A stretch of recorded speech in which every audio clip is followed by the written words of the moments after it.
Projekt na ulici v Gauči skončil. Mladý umelec, ktorý ho realizoval, cíti aj radosť, aj sklamanie. Peťo Kolár vysťahoval obývačku do Lučeneckého podchodu. Nechýbala tu kuchyňa, kúpeľňa ani domáce spotrebiče.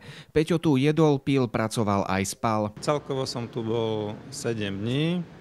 5 noci. Mladý umelec chcel týmto netradičným spôsobom ukázať dva svety na jednom mieste. Život bežnej spoločnosti a bezdomovcov. Ľudia skôr nechápali, o čo ide a veľa ľudí si naozaj myslelo, že som bezdomovec. Donesli mi bagetu, čaj. Dielo vyvolalo veľký rozruch. Ľudia len neveriacky pozerali do podchodu a obdivovali zaujímavé dielo.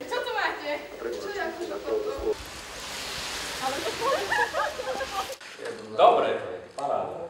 Zaujímavé však bolo aj to, že Peťa začali navštevovať rôzni ľudia, ktorí svoj ťažký osud porozprávali priamo na pohovke.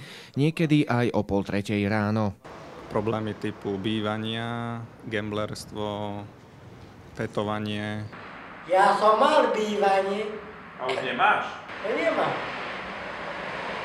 Žena ma nahala.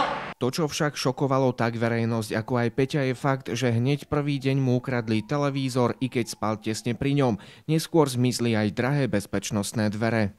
Človek už má nápad, všetko, že spraví a fuč hneď. Zlodeja pravdepodobne dolápia policajti vďaka záznamu z kamery. Peťo má po vydarenom umeleckom týždni veľké želanie. Aby sa vlastne táto mentalita ľudí troška zmenila. Pre televíziu Joj, Števo Bodor.